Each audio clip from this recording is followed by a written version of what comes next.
Welcome to Sir Win's Accounting Lectures. Today, magkakaroon tayo ng pen and paper video problem solving patungkol sa Lecture 02, Acquisition of PPE, Exchange with and without Commercial Substance. Actually, nasa description ng video lecture na ito yung mismong problem under discussion. Kung gusto mong sagutan ng solo at balikan ng lecture na ito kapag tapos ka na, mas mabuti. Kasi, ang accounting ay natututunan not by mere listening but by you doing the problem solving. Pero kung may sagot ka na nga, simulan na natin. So again, Lecture 02, Acquisition of PPE, Exchange with and without Commercial Substance. And here is our problem. On February 25, 2026, Alena Bamba Incorporated and Kayla Quezada Corporation exchange building.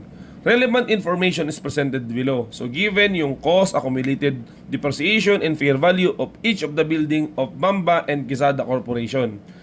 Case 1, the exchange has commercial substance. And case 2, the exchange has no commercial substance. The requirement is journal entries on the books of Alena Bamba Incorporated. Before we try to answer, explain lang muna natin, ano ba kapag sinabing commercial substance? At meron pa nga siyang with and without.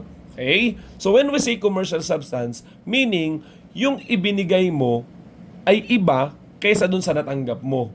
The benefit that you are going to receive from what you exchange or its cash flow is really different dun sa iyong natanggap. Okay? Kaya nga meron siyang commercial value, meron siyang business value. Okay? And when we say without commercial substance, yung binigay mo at yung natanggap mo ay walang pagkakaiba. Kaya nga daw walang commercial substance. Most of the exchanges or generally all of the exchanges basically ay merong commercial substance. Kasi ang dahilan na nga, bakit ka magpapalit kung yun naman palang matatanggap mo ay katulad lamang din ng iyong pinakawalan? Hindi ba kaya ka nagpapalit kasi gusto mo ng ibang karanasan? Okay? Kaya nga, generally, lahat ng exchanges ay merong commercial substance. Okay? So now, let's try to answer problem. Paano kung sakaling merong commercial substance? Therefore, the rule on exchange, yung pinag-usapan doon sa mga nakaraang video lectures, kung saan merong hierarchy, ayun yung susundin. Okay? Ano nga ulit yun? Kapag may commercial substance, the first priority is fair value of the asset given up. Okay? Kasi nga, because of the concept value exchange principle or yung commutative principle wherein yung pinapakawalan mo at yung natatanggap mo ay dapat parehas lang yung value. Kaya nga value exchange. Kaya nga, therefore, hindi ka pumapayag na yung mawawala sa'yo ay hindi man lang katumbas ng matatanggap mo. Di ba? Kaya, the first priority is the fair value of the asset given up. Okay? So, in this case, meron ba nung first priority? Hindi na po natin i-discuss yung second, third priority kasi may separate video naman tayo doon. Meron ba na fair value nung given up? The answer is yes. 3,250,000. So, therefore, that will be our valuation. So, sagutan na po natin yung case 1. Okay? Sa case 1, first, we will get the fair value of asset given up. Okay? The fair value is 3,250,000. It will be compared to the carrying amount of asset given up.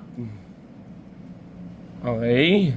So, magkano ang ating carrying amount? Ang sabi dito, the cost is 5 million. Okay? The cost is 5 million. While the accumulated depreciation is 2 million, that's why the carrying amount is 3 million. It will be compared with the fair value na nga to determine the gain or loss. So 3,250,000 minus the 3 million, there is a gain of 250,000. Kasi nga syempre, mas mataas yung value ngayon kaysa dun sa kanyang recorded value, yung carrying amount. So this is a gain on exchange. Ayan na po yun. Okay? Now, we can now do the entry for case 1. So first, we are going to debit whatever it is that you receive. In this case, building ang pinapagpalit. Okay? So we debit building new.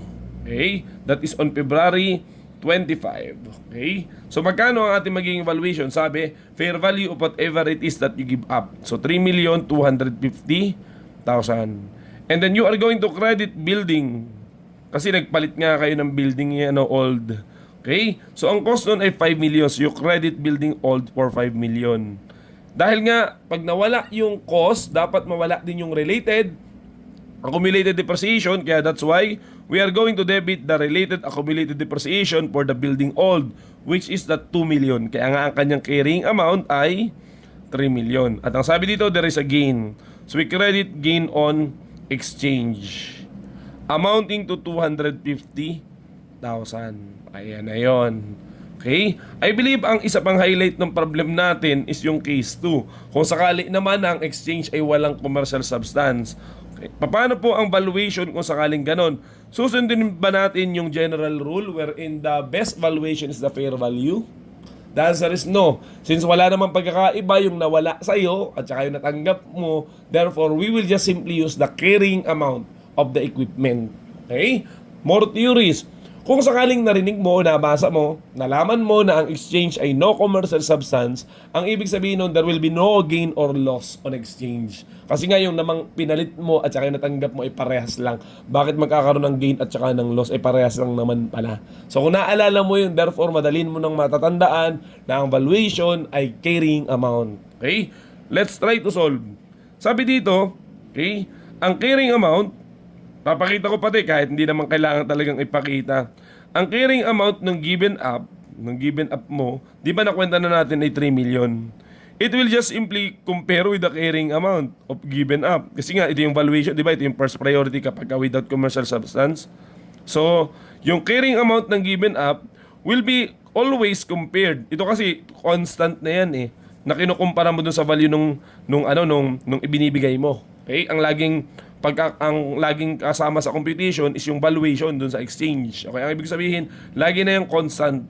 Pero dahil nga, carrying amount ang lalabas, ang gagamitin parehas, there will be no gain or loss. Hindi mo to kailangan, itong computation na to. Pwede kang dumiretso ka agad, kapag no commercial substance, diretso kang entry, nung 225.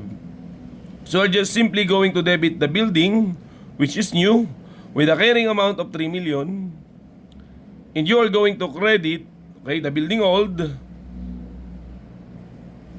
amounting to 5 million, and you are going to debit the accumulated depreciation for the related building, yung old, which is 2 million. So what can you observe? Hindi ba't balance kaagad yan? 5 million. Okay, so sana po na-appreciate na kapag may commercial substance, that's the general rule, palaging pwede magkaroon ng gain or loss. Pero ang highlight ng problem natin, paano kung sakaling wala naman na commercial substance, without commercial substance, there will be no gain or loss. We will just simply use the carrying amount of the asset given up. Kasi nga, yung binigay mo at natanggap mo ay wala namang pagkakaiba. Sana may natutunan ka. So yun lamang at maraming salamat.